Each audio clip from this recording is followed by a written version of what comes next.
Now, Guy is in the middle of painting his Triumph Daytona track bike. He's ready to put the clear on, and he had a little bit of a problem with putting the clear on, and he had just built a brand new spray booth in his garage, and I thought, wow, this would be a good excuse for me to come up, see how the project's working out, offer him some help if he needs it, and check out this spray booth that he made in his garage. I think I've painted outdoors my whole life. This is pretty cool. So let me set the stage. Guy has done some of the painting on this. The red was done with a spray can paint. We're not sure about it. We did a little test to make sure the clear wasn't going to give alligator a skinning, and that worked out pretty good. But the one thing we never checked is when Guy put on the clear on the tail section, he put it on really heavy early this morning before I got there, and it had alligatored up. So there might be some good information on this. He's going out to mix the clear right now. There might be some good information if you're not familiar with what causes alligator skinning or the wrinkling of the paint when you put the clear on. Might be some good information. And you check out how he made this spray booth, like with these giant shower curtains. Pretty cool. All right, so he made this spray booth. The gas, electric bills, I for everybody. Trust me. Luciano, remember when you painted the car red in your garage? Yeah. The little car you had, the sports car? Yeah, I had no paint left because all the paint was on the floor. I remember you were red, the floor was red, the flowers were red. Yeah. This is okay. The paint went everywhere except on the car. He's got these industrial, I don't know, the fans? I don't know what they are. That a heat gun? Oh boy, this is a production line here. This is, well, we want to see, the objective here, we just want to get this painted today. It's a body shop. Yeah, yeah. Now, because Guy used a brand that they use spray can, this is actually spray cans, and it seems like there's a chance maybe he's going to get away with this. I don't know. We're going to know. We did a little test part previously a couple weeks ago, but this is a whole different animal. We'll see. He's going to mix paint. As soon as he gets back, we'll see. Now, if you're a follower of the channel, you know a couple of weeks ago we did the test part at my house, and the test part came out perfect. So we were real enthusiastic about this, but we just never took into account, and it was a part my fault, that first coat of clear only on the tail section would have gone on too wet. One more time. You got the paint there? Oh, let's go into the inner sanctum here. This is fun. My God, you got to be a... All right. Where are you? I thought you were in the inner sanctum here. I'm holding the door for you. Less is more. Less is better. Look at this. They launched the space shuttle quicker than we're getting this part painted today. Glasses, mask, underwear. Oh my God, what just, oh look, something just fell down. What the hell was that? It's a candy. Oh, you were eating candy. Who's eating candy this time of Back the day? in my mouth. Oh my God. Come on, you're not having any fun. People who watch this channel want to have some humor in their life. So Guy cracks the door about 6 inches, and these fans, they look like industrial fans. I guess he got them from work. Guy does construction work. It cracked the door, and that was keeping some of the fumes out, but definitely not all.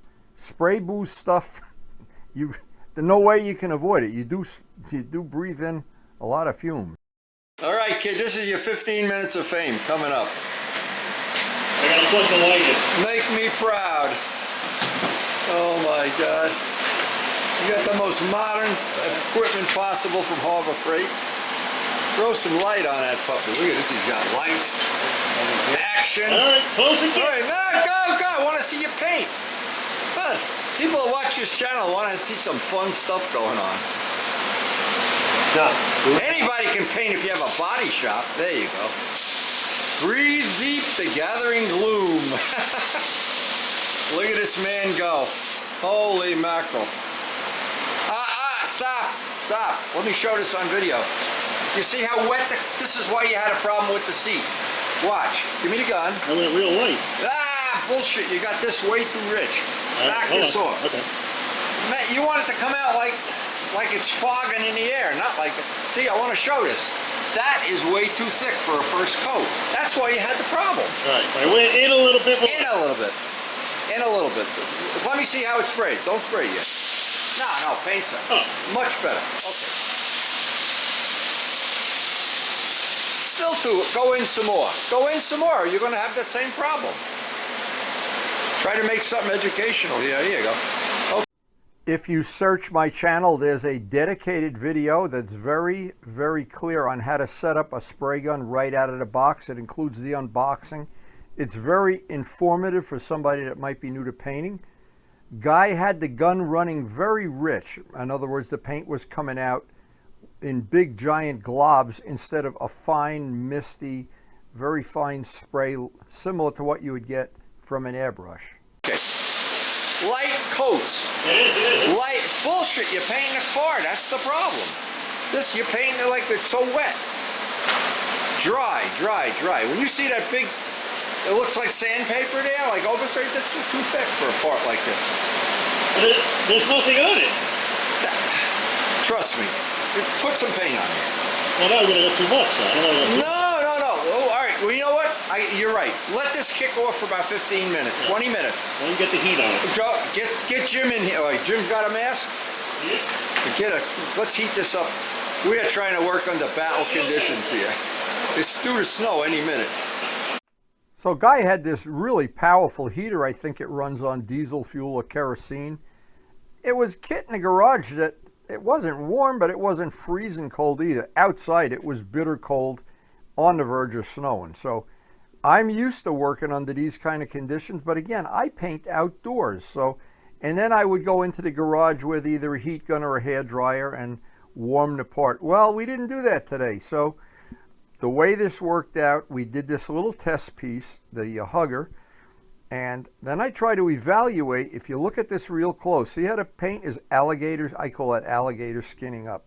Now what had happened is Guy started before I got there, and he decided to get some clear on this, and apparently, I'm guessing, and we kind of talked about it and he agreed, that he got the paint, that first coat of clear on, way too wet on the top, where you're always prone to get too much paint on the top and it's wet.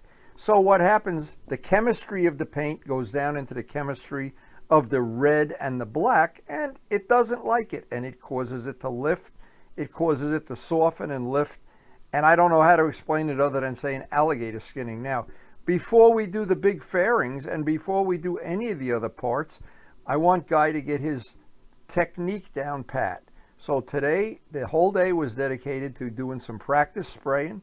Jim was there to use the heat gun to try to keep the parts half warm. Again, remember, it's really, really cold here. And the gas heater that was heating the garage was, well, I don't know if that was even worth it. But it did make it that we could paint today. So, and I don't know, in the very end of this day, we wound up with some good parts. But boy, along the way, there was a lot of little lessons to learn, and I want to try to share a couple of the things we learned. Okay, so Jim is just using a heat gun to keep it warm. I wanted to show this the texture. It's like the gun when he started this was a little. I should have set the gun before we did it, but it should be going on. Let's use an analogy like an airbrush would have been a lot better. But we're going to take a 20-minute break. Try to get this to flash off, and then get another coat a little bit shinier than that, but not a soaking wet coat, dripping and drooling. How much they paying you, Jim? Donuts. Me too. I work for Donuts. I don't even have donuts. Oh, it says right here, donuts. Right, who's eating donuts? Who's eating donuts? DAYTONA donuts. Yeah, you got the thing down, guy. This is going to be fine. Now, I have always used Harbor Freight guns. They're very inexpensive. They used to be under $15. And there's one simple adjustment more than anything else to understand, and it's that one right there. If you turn that knob in until the gun won't spray anything, and then back it out about a turn and a half, you'll be somewhere real close to being where you should be most of the time. But sometimes it has to go in, sometimes out. And it's the exact opposite of a carburetor. A carburetor, you want it to run richer in cold weather and leaner in warm weather. And with a spray gun, it's exactly the opposite. So that needle is the adjustment. And what had happened, again, we had analyzed this. Guy started the day off again with the gun. Probably it came from the factory that way, or it was way too far out. It would be how you would spray if you were spraying, painting a big object like a car or something bigger than a motorcycle. But I took your gun outside, readjusted it. You were way too rich. You were running. When you go to put the paint on now, it shouldn't be anything like that. And you're gonna see it's a little slow, right? Yeah, yeah, of course. What you had here is you were like painting a car. You wanted to get it on in one coat, in one pass. With small parts, you don't have to do one pass. You don't want to get too wet because eventually the clear is going to run down. You want something between. That's pretty good, Jim. So in other words, I want to get the texture on this. Yeah, that's good.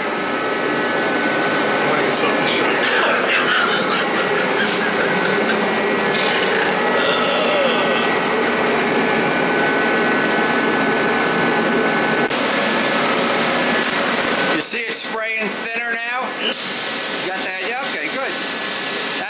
That's going to be easier to deal with. Now, worth mentioning in the video is also, if you're going to confine yourself into a spray booth like this, absolutely, positively, you want a proper mask. The Harbor Freight one has served me well over the years. There are better ones on the market, and there probably are cheaper ones. But a mask is an absolute necessity if you're going to paint in a confined area like a spray booth.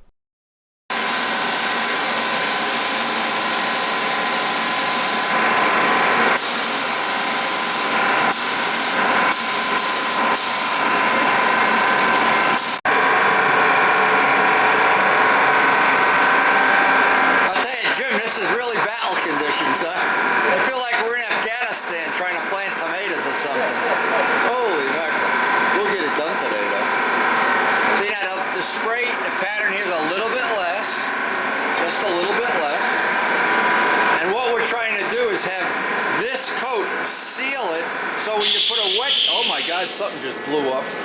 The wet coat, what did you do? What happened? You fell over? Something just exploded out there. You got the wet coat.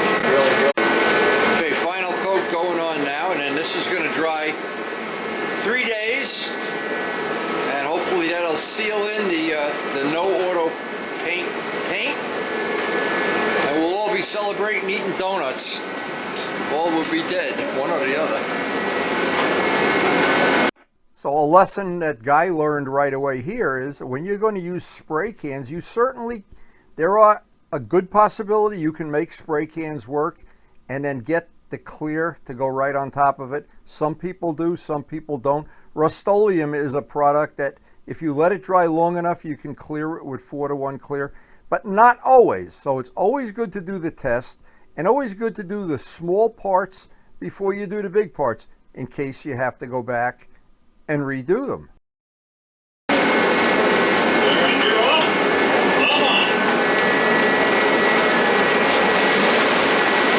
See, I paint outside, so I never have to shut anything on, turn anything off. Just paint outside. All right, that's a ticket. All right, you got it.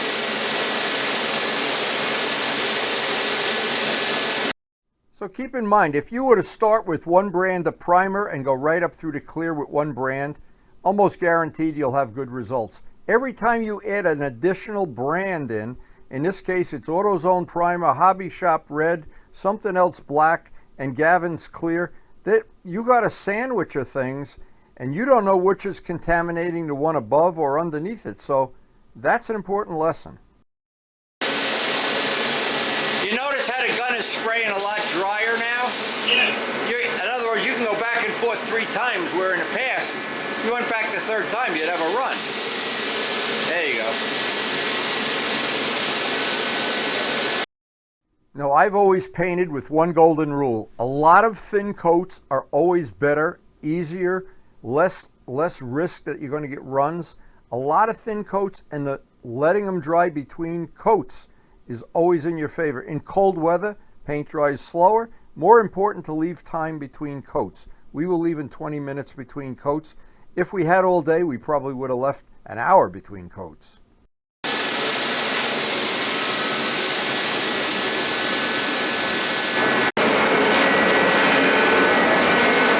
Well, somehow we managed to get some paint on there, but that looks real good, Guy. Not better. Real good, yeah. Well, yeah, it's orange peely, but it'll seal. The whole objective here is to get that paint on there to seal, dry 3 days, then you can get wet coats of clear. So I would say we're good to go, literally, before it snows. So day one ended well here at Guy's. I hope there was some information that would be useful for friends that we share our videos with, or if you're just a subscriber. Just thought, guys, we just have to put the bikes back. Guy's going to do that. He's got to move some stuff around. He's got an R1 he's working on, and of course the track bike that this bodywork belongs to. Look at this. What are we going out drinking now or what? I'm trying to dress like Earl Scheib. Oh, well, you look like him anyway. I'm not sure you paint like him yet. Oh God, no. So other information, it might be useful if you didn't get to check out the video on setting up the spray gun. If you're starting out, always start out with the gun spraying lighter coats, thinner coats, than if they're big, thick wet coats. The worst thing in the world is to put the first coat on super wet, get a run, get it to lift up the paint underneath it. And in the case of this cold weather, what really worked well, Guy had that big heater, and what really worked was Jim stayed by the part with the heat gun and just kept keeping the part itself warm. Even though it was below freezing outside, of course. So, and definitely wear a mask there. I could tell by the end of the day, if we were trying to do this without a mask, we'd all be laying on the floor. But by the end of the day, we had the fender ready to buff out in a couple days. And what we're going to try to do, once all the clear is on the bike, we're going to have another get together, maybe at my house, maybe at Guy's, and try to put some tips on how to buff this paint out. It's a track bike, and it's a good practice part for Guy, who really is doing very well so far, learning the skills to do painting, and Jim was good company all day long. So after the day there, and I had talked to Guy about it, I think the spray booth worked as good as you could expect it. He made it from big curtains, I think, that he got from Harbor Freight. I really should have asked him.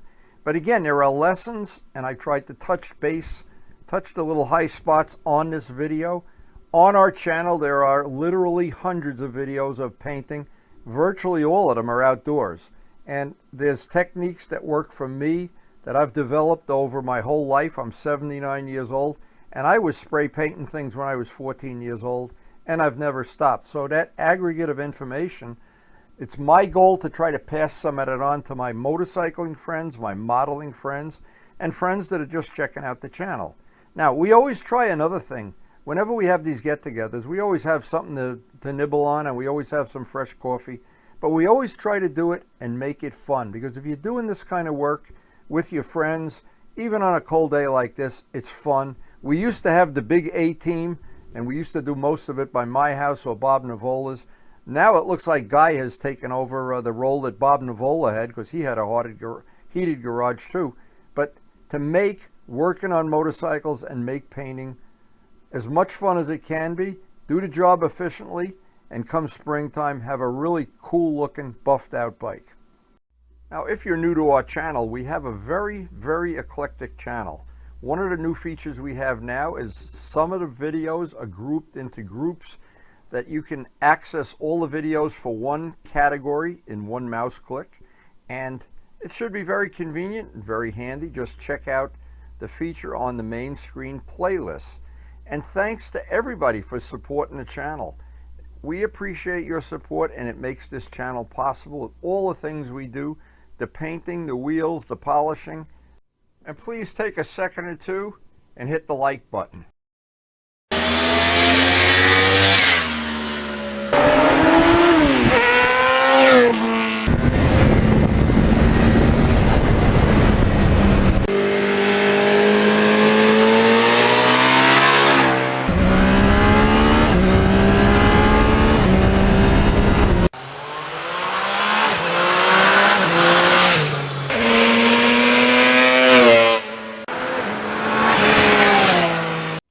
and thanks everyone for watching.